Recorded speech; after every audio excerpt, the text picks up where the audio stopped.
Hello students, आपका स्वागत है स्टैटिस्टिक्स लर्निंग चैनल में। मेरा नाम तनुज कुमार पांडे और मैं इस चैनल के माध्यम से आपके सामने स्टैटिस्टिक्स से रिलेटेड लेक्चर वीडियोस लेकर आता हूं। तो अभी पीछे के कुछ लेक्चर वीडियोस में हम स्टैटिस्टिकल इन्फेरेंस सेकंड के कुछ टॉपिक्स को डिस्कस किए थे, जिसमें टेस्टिंग ऑफ हाइपोथेसिस क्या होता है, test of types of test क्या हैं, टाइप्स ऑफ हाइपोथेसिस क्या हैं और क्रिटिकल रीजन क्या होता है। ये हमने लास्ट के कुछ लेक्चर वीडियोस में डिस्कस किया है। तो अगर आपने वो लेक्चर वीडियोस नहीं देखे हैं तो एक बार आप उन लेक्चर वीडियोस को ज़रूर देख लें, तभी आज का टॉपिक आपको थोड़ा सही से समझ में आएगा। तो आज की इस क्लास में हम पी वैल्यू क्या है ये कॉन्सेप्ट समझेंगे। तो पी वैल्यू इस कॉन्सेप्ट को समझने के लिए एक एग्जांपल यहाँ पे हम कंसिडर करते हैं। तो देखिए एग्जांपल भी जैसे क्रिटिकल रीजन के लिए हमने एक एग्जांपल कंसिडर किया था। हमारे पास 5 कॉइन्स थे जिनका वेट 1 ग्राम से लेके 5 ग्राम्स तक का था। तो उसी एग्जांपल में थोड़ा सा एक मॉडिफिकेशन मैंने किया है, थोड़ा सा इजी करने के लिए कॉन्सेप्ट को। मैं कह रहा हूँ भाई मेरे पास क्या है, 6 कॉइन्स हैं जिनका वेट 1 ग्राम से लेके 6 ग्राम्स तक है। तो इसमें से अब एक नल हाइपोथेसिस हमने डेवलप की। हमने कहा भाई जो कॉइन्स का मीन वेट है, मीन वेट 3.5 ग्राम है, ये हमारी नल हाइपोथेसिस है। तो इस केस में इस नल हाइपोथेसिस को टेस्ट करने के लिए हम एक सैंपल यहाँ पे कंसिडर कर रहे हैं। जो सैंपल हम यहाँ पे ले रहे हैं उसके लिए हमने simple random sampling without replacement का यूज़ किया है। तो जब हम 6 कॉइन्स में से 2 कॉइन्स का सैंपल सेलेक्ट करेंगे with the help of SRS WOR, तो हमारे पास टोटल 15 सैंपल्स होंगे। तो इन 15 सैंपल्स के बेसिस पे हम नल हाइपोथेसिस को टेस्ट करेंगे और अल्टरनेटिव हाइपोथेसिस यहाँ पे हमने बनाई हुई है म्यू इज़ लेस देन 3.5। तो अब ये भी हमें पता है भाई इस केस में जो नल हाइपोथेसिस है, this null hypothesis actually true. ये नल हाइपोथेसिस क्या है, सही है, करेक्ट है। लेकिन फिर हम क्या कर रहे हैं भाई, सैंपल के बेसिस पे एनालिसिस कर रहे हैं। तो इस नल हाइपोथेसिस को हमने क्या करना है, टेस्ट करना है with the help of a random sample. तो अब जो टेस्ट क्राइटेरिया हमने यहाँ पे डिफाइन किया इस नल हाइपोथेसिस को टेस्ट करने के लिए, तो ये क्राइटेरिया है भाई जो सैंपल मीन हम यहाँ पे यूज़ करेंगे। हमने क्या करना है, पॉपुलेशन मीन की टेस्टिंग करनी है। तो सिंपल एक टेस्ट क्राइटेरिया हमने लिया भाई, जो सैंपल का मीन होगा, ये सैंपल मीन क्या होगा, 3.5 ग्राम से कम होगा तो हम नल हाइपोथेसिस को रिजेक्ट करेंगे, otherwise we fail to reject null hypothesis. तो ये क्राइटेरिया हमने यहाँ पे डेवलप किया है। तो अब देखिए जो सैंपल हम यहाँ पे कंसिडर कर रहे हैं, इस सैंपल के बेसिस पे जो सैंपल मीन का सैंपल स्पेस बनेगा वो कुछ इस तरह का होगा।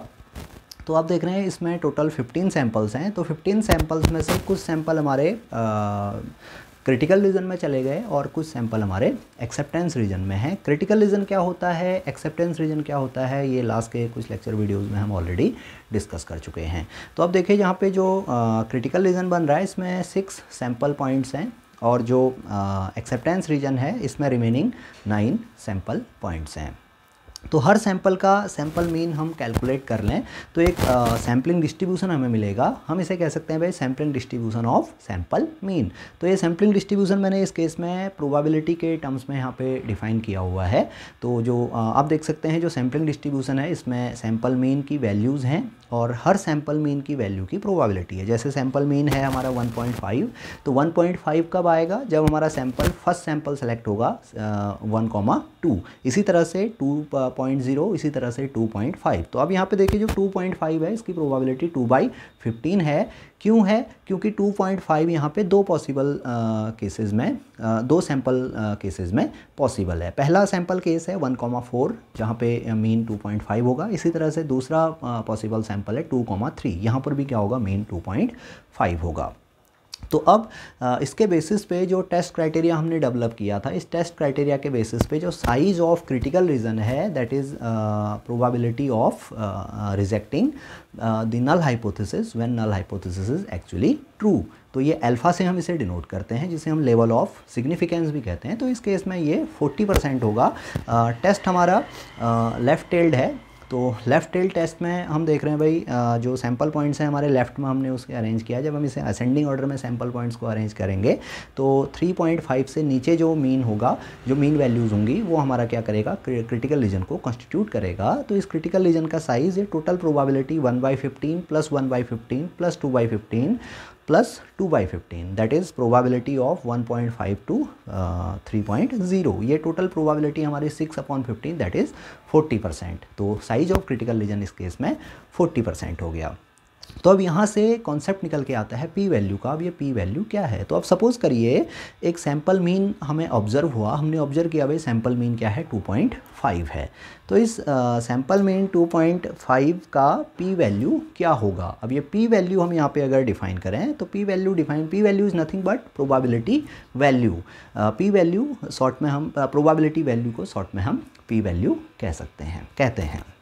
तो इस केस में जो डेफिनेशन है पी वैल्यू की that is probability of getting an observed result और more extreme result under the assumption that the null hypothesis is true. यानी हमारा अजम्पशन क्या है? नल हाइपोथेसिस तो हमारी ट्रू है, लेकिन जो ऑब्जर्व्ड रिजल्ट हमें मिल रहा है, जो टेस्ट स्टैटिस्टिक की वैल्यू हमें मिल रही है, इस टेस्ट स्टैटिस्टिक की वैल्यू के साथ और एक्सट्रीम ऑब्जर्वेशंस क्या हो सकते हैं? एक्सट्रीम मीन्स मिनिमम और मैक्सिमम। तो जो एक्सट्रीम पॉइंट्स पे ऑब्जर्वेशंस हैं इस ऑब्जर्व्ड रिजल्ट के साथ उनके मिलने का चांस क्या है? That is our p value. तो इस केस में देखिए जो डिस्ट्रीब्यूशन हम सपोज़ कर लें भाई, डिस्ट्रीब्यूशन हमारा क्या है? नॉर्मल डिस्ट्रीब्यूशन है। तो इस केस में जो अनलाइकली सैम्पल मीन्स हैं वो हमारे लेफ़्ट टेल में है और जो मोर लाइकली सैम्पल मीन्स हैं वो हमारे राइट टेल में हो जाएंगे। तो इस केस में मोर लाइकली मीन्स 60% चांस हमारा क्या है? कुछ सैम्पल्स मिलने का है और 40% चांस कुछ सैम्पल मीन्स मिलने का है। तो जो 40% चांस है वो हमारा क्रिटिकल रीजन कॉन्स्टिट्यूट कर रहा है। तो इस केस में जब हम पी वैल्यू कैलकुलेट करेंगे तो जो ऑब्जर्व्ड वैल्यू है 2.5, तो 2.5 मीन के लिए हम देखेंगे भाई जो पी वैल्यू होगी वो एक क्या होगा? क्यूमुलेटिव प्रोबेबिलिटी होगी। Cumulative probability from 1.5 to 2.5। तो इसकी क्यूमुलेटिव प्रोबेबिलिटी हम कैलकुलेट करें तो ये अप्रॉक्सीमेटली 27% आएगी। तो हमारा जो पी वैल्यू यहाँ पे आया दैट इज़ 27%। तो इस केस में हमने देखा भाई अब जो डिसीजन होता है, डिसीजन यहाँ पे होगा पी वैल्यू अगर अल्फा से कम है तो नल हाइपोथेसिस हमारी रिजेक्ट हो जाएगी। तो इस केस में पी वैल्यू 27% है और अल्फा हमारा 40% है, तो हम नल हाइपोथेसिस को रिजेक्ट कर देंगे। तो बेसिकली पी वैल्यू है क्या? पी वैल्यू सिंपली अगर हम लेफ्ट टेल टेस्ट की बात करें तो पी वैल्यू क्या है? Cumulative distribution function of the sampling distribution of a test statistic. तो अब ये टेस्ट स्टैटिस्टिक हम देखते हैं भाई टेस्ट में, जैसे टी टेस्ट है या जेड टेस्ट है। तो टी टेस्ट में टी का डिस्ट्रीब्यूशन है, तो हमने क्या किया? टी की वैल्यू हमने कैलकुलेट की, टेस्ट स्टैटिस्टिक की वैल्यू हमने कैलकुलेट कर ली और कुछ डिग्री ऑफ फ्रीडम हमारे पास होगी। तो उस केस में जो टी का डिस्ट्रीब्यूशन है, टी का पीडीएफ है, उस टी के पीडीएफ की हेल्प से हम क्या कर सकते हैं? क्यूमुलेटिव डिस्ट्रीब्यूशन फंक्शन यानी capital F bracket small T हम कैलकुलेट कर सकते हैं। तो वो जो कैलकुलेशंस आएंगी वो थियोरेटिकल कैलकुलेशंस होंगी, तो उसमें हम टी कैलकुलेटेड की वैल्यू और डिग्री ऑफ फ्रीडम की वैल्यू पुट करेंगे तो जो पी वैल्यू, जो प्रोबेबिलिटी हमें वहाँ पे मिलेगी that is our p value. तो अब ये पी वैल्यू अगर 5% से कम है या 5% के बराबर है तो हम अपनी नल हाइपोथेसिस को रिजेक्ट करते हैं। तो अब ये पी वैल्यू आप देखें, हमने टाइप्स ऑफ टेस्ट भी डिस्कस किया था। तो टाइप्स ऑफ टेस्ट में अगर हमारा लेफ्ट टेल टेस्ट है तो लेफ्ट टेल टेस्ट में जो पी वैल्यू होती है वो सिंपली होती है cumulative distribution function at the value of test statistic. तो इसी तरह से अगर राइट टेल टेस्ट है तो उस केस में पी वैल्यू 1 - CDF हो जाएगी, और अगर टू टेल टेस्ट है तो उस केस में 2 × मिनिमम ऑफ CDF और 1 - CDF। यानी हमें वहाँ पे क्या करना होगा? दो वैल्यूज़ कैलकुलेट करनी होंगी। एक तो CDF होगा, CDF at value of test statistic, और दूसरा होगा 1 - CDF at value of test statistic. उसमें से जो मिनिमम होगा उसे हम 2 से मल्टीप्लाई करेंगे तो वो हमारा 2 टेल्ड पी वैल्यू हो जाएगी। इसी तरह से अगर डिस्ट्रीब्यूशन हमारा सिमेट्रिक है, जैसे टी डिस्ट्रीब्यूशन सिमेट्रिक है, जेड डिस्ट्रीब्यूशन सिमेट्रिक है, तो उस केस में हम क्या करें? CDF निकाल लें, CDF at value of t calculated, उसे हम 2 से मल्टीप्लाई कर दें, या 1 - CDF को 2 से मल्टीप्लाई कर दें, तो वो उस केस में क्या हो जाएगा? 2 टेल्ड पी वैल्यू हो जाएगी। तो आई होप आपको समझ में आ गया होगा पी वैल्यू क्या है। तो इसी तरह से जो यहाँ पे हम डिसीजन बनाते हैं, डिसीजन होता है भाई P value is less than और इक्वल टू अल्फ़ा। अगर हमारी पी वैल्यू क्या है? अल्फ़ा के बराबर है या उससे कम है, तो उस केस में हम नल हाइपोथेसिस को रिजेक्ट करेंगे, अदरवाइज़ हम नल हाइपोथेसिस को रिजेक्ट नहीं करेंगे। अदरवाइज मीन्स अगर पी वैल्यू अल्फ़ा से बड़ी क्वांटिटी है तो उस केस में हम नल हाइपोथेसिस को रिजेक्ट नहीं करते हैं। तो आई होप आपको समझ में आ गया होगा पी वैल्यू यहाँ पर क्या है। तो पी वैल्यू कैलकुलेट करने के लिए बेसिकली हम क्या करते हैं? टेस्ट स्टैटिस्टिक के सैम्पलिंग डिस्ट्रीब्यूशन का यूज़ करते हैं। तो ये क्वेश्चन भी काफ़ी पूछा जाता है कॉम्पिटिटिव एग्जाम में कि पी वैल्यू कैलकुलेट करने के लिए हम क्या यूज़ करते हैं। तो हम पी वैल्यू कैलकुलेट करने के लिए सिर्फ sampling distribution of test statistic और टाइप ऑफ टेस्ट का यूज़ करते हैं। Type of test left tailed है, राइट टेल्ड है या टू टेल्ड है। तो आई होप आपको समझ में आ गया होगा पी वैल्यू क्या है। तो मिलते हैं नेक्स्ट लेक्चर में। अगर आपको ये वीडियो पसंद आया है तो इसे आप लाइक करेंगे, शेयर करेंगे और सब्सक्राइब करेंगे। अगर आपको कोई डाउट है, कोई चीज़ आपको नहीं समझ में आई है तो आप कमेंट बॉक्स में हमसे पूछ सकते हैं। तो नेक्स्ट लेक्चर वीडियो में हम आगे बढ़ेंगे। मोस्ट पावरफुल क्रिटिकल रीजन क्या है, uniformly most powerful critical reason क्या होता है और कैसे हम इसे फाइंड करते हैं, ये हम डिस्कस करेंगे। Thank you.